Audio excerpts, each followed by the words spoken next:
दोस्तों नमस्कार। जनता की आवाज़ न्यूज़ चैनल पे मैं जसवीर मलिक आप सभी का स्वागत करता हूं।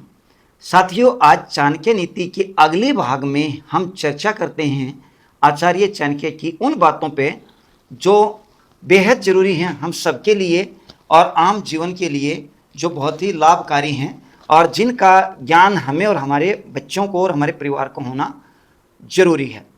आचार्य चाणक्य ने कहा है कि मनुष्य के आचार व्यवहार से उसके कुल का पता चलता है, बातचीत करने के तरीके से व भाषा से उसके स्थान का पता चलता है और उसके हार्दिक भाव से प्रेमिल होने का पता चलता है और शरीर की बनावट से उसकी भोजन की मात्रा का अनुमान लगाया जा सकता है।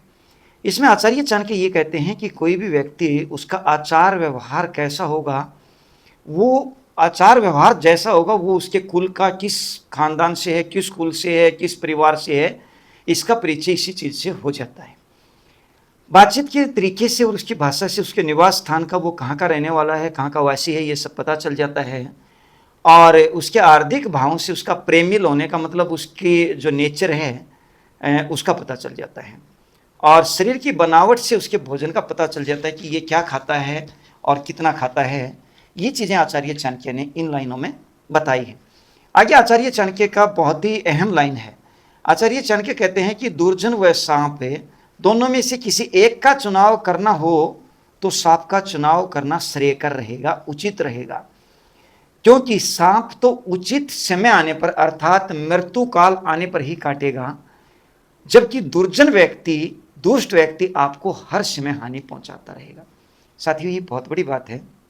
हमारे घर में, परिवार में, जानकारी में, दोस्ती में, आस पड़ोस में, रिश्तेदारी में अगर कोई भी व्यक्ति दुर्जन है, कर्कश तरह का व्यक्ति है तो उससे बच के रहना चाहिए, क्योंकि सांप तो व्यक्ति को केवल एक बार काटता है। ये ऐसा व्यक्ति बार बार डसता रहता है, आपको नुकसान पहुंचाता रहता है अलग अलग तरीकों से। आगे आचार्य चाणक्य ने कहा है कि पुरुषार्थ करने से गरीबी नहीं आती, प्रभु का नाम जपने से कभी पाप नहीं रहता और मौन रहने से कभी व्यर्थ का विवाद नहीं होता, और यही नहीं, जागने वाले को कभी भय नहीं होता। आचार्य चाणक्य जी ये कहते हैं।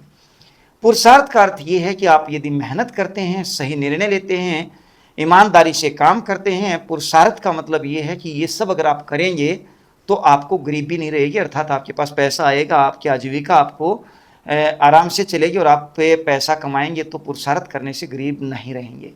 आगे कहा कि प्रभु का नाम जपने से, देखिए ये तो ऐसी कमाई है जो यहाँ पे भी होती है और आपको आगे के लिए भी होती है। हरि भजन जितना भी किया जाए, प्रभु का नाम जितना भी जपा जाए, उतना ही बेहतर है, आपके लिए श्रेयकर रहेगा। हमेशा आपको इसका जो है स्मरण करते रहना चाहिए। मौन रहने से, इसमें हमारे पूर्वजों ने ये बातें हमारे बुजुर्गों को बताई थी और बुजुर्ग आजकल हमें बताते हैं कि भाई एक चुप सौ को हराए, ये हरियाणवी कहावत है। यहाँ पे भी आचार्य चाणक्य जी यही कहते हैं कि मौन रहने से व्यर्थ के वाद विवाद नहीं होते और जो है आदमी इनसे बच जाता है।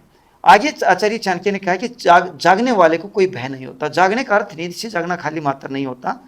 वैसे तो खैर जागा हुआ व्यक्ति अलर्ट हो जाता है, सोता हुआ व्यक्ति कुछ भी नहीं कर सकता, लेकिन यहाँ जागने का अर्थ ये नहीं है कि आप नींद से सो के उठे ना हो वो जागना होता है, या नींद से सो के उठे उसको जागना कहा जाता है। जागने का अर्थ ये है कि जो आदमी सचेत रहता है, अलर्ट रहता है और अच्छे बुरे को संभल के करता है, ध्यान से करता है, उस व्यक्ति को भय नहीं रहता, क्योंकि वो सारे काम सोच विचार के करेगा और सोच विचार के करेगा तो उसको परेशान होने की जरूरत नहीं है। आगे आचार्य चाणक्य जी कहते हैं 5 वर्ष तक लाड करें, यानी पुत्र के बारे में आचार्य चाणक्य ने बताया कि पुत्र को 5 वर्ष तक लाड करें और 5 वर्ष बाद 16 वर्ष तक, यानी अगले 10 वर्ष तक उसको ताड़ कर विद्या पढ़ाएं, यानी उसकी ताड़ना करनी चाहिए। परंतु 16 वर्ष का जब बच्चा आपका हो जाए तो उससे मित्र व्रत व्यवहार करना चाहिए, आचरण करना चाहिए। यहाँ पे हमारे पहले गुरुकुल होते थे, वहाँ पे जो हमारे गुरुजी होते थे या आचार्य होते थे, वो भी एक कई बार चर्चाएं करते थे दंड विद्या। दंड विद्या का अर्थ यही होता था कि 5 साल के बाद जो बच्चा है वो क्या करता है, दंड उसके लिए इसलिए जरूरी कि उद्दंडता होती है बच्चे के अंदर, वो गलत निर्णय ना ले। इसलिए यहाँ पे भी आचार्य चाणक्य ने कहा कि 5 वर्ष तक बच्चे का लाड लड़ाओ और फिर दाड़ कर विद्या पढ़ाओ अगले 10 वर्ष तक, और जब बच्चा 16 वर्ष का हो जाए तो उससे मित्रवत व्यवहार करो, उससे बैठ के सारी बातें करो और सारी चीज़ें उससे पूछो।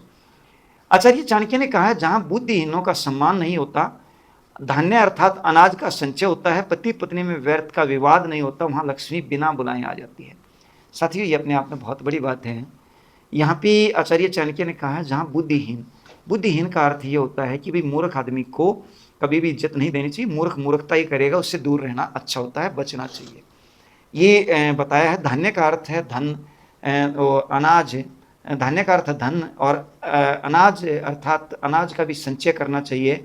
जहाँ अनाज का संचय होगा वहाँ पे इसका मतलब दो चीज़ें हैं। एक तो परिवार में गुंजाइश है, इसका मतलब हमारे पास सामर्थ्यता है पैसे की, और दूसरा पुराने अनाज में गर्मी कम होती है, वो लाभदायक होता है। इसमें हमारे आर्य समाज जी भी कहा करते, आर्य समाज में भी इसका जिक्र किया गया है कि अन्न पुराना घी नया, ग्रहा कुलवंती नार, आय अतिथि की सेवा हो जाए, सौरग निशानी चार है। ये आचार्य चाणक्य ने जो बताया इसका कुछ भाग हमारे आर्य समाज में भी आया है। पति पत्नी में व्यर्थ का विवाद, देखिए व्यर्थ का विवाद तो पति पत्नी बच्चे किसी में भी नहीं होना चाहिए, लेकिन इसका अर्थ ये नहीं है कि घर में चर्चा ना हो, संवाद ना हो, वो जरूर करना चाहिए। वहाँ लक्ष्मी बिना बुलाए आती है। लक्ष्मी का अर्थ होता है दौलत आती है, धन संचय होता है और परिवार में खुशहाली रहती है। अगली लाइन और भी बड़ी है, पर निंदा से बड़ा कोई दोष नहीं है, अर्थात दूसरों की निंदा करना सबसे बड़ा दोष है। साथियों, कई बार हम आम रूटीन की भाषा में भी इसको देखते हैं और सुनते हैं कि कुछ लोगों को दूसरों की चर्चा में जो है ना एक अलग तरह का आनंद आता है। इससे हमेशा बचना चाहिए। पर निंदा करने का मतलब यह है कि आप अपने ग्रह नक्षत्र खराब कर रहे हैं। इसमें मैं ज़्यादा ज्योतिष की बात तो आज नहीं करूँगा, पर ऐसा बताया जाता है, जो मैंने सुना मान्यताओं के अनुसार, कि अगर कोई व्यक्ति दूसरों की निंदा करता है तो उसमें मंगल ग्रह जो होता है वो आपका खराब होना शुरू हो जाता है। और जब मंगल ग्रह खराब होता है तो आपकी लालिमा बिगड़नी शुरू हो जाती है, यानी आपका अपयश में जो है वो वृद्धि होनी शुरू हो जाती है। इससे आपको बचना चाहिए। पर निंदा सबसे बड़ा दोष है। लास्ट लाइन आज वाले अध्याय की जो हम चर्चा कर रहे हैं उसकी, प्रभु से बड़ी कोई शक्ति नहीं है, अर्थात परमात्मा सर्वशक्तिमान है।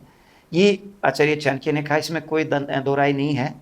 कहा जाता है कि ये क्षण भर में कुछ भी कर सकता है, यानी ईश्वर सर्वशक्तिमान है, परमपिता परमात्मा सबसे बलवान है। ये थे आचार्य चाणक्य की कुछ बातें। हम प्रयास करेंगे कि आगे भी इसी तरीके की कुछ चीज़ें आपके बीच में आती रहें। आचार्य चाणक्य की अगली बातें जो हैं वो हम अगले अध्याय में चर्चा करेंगे। जय हिंद, जय भारत।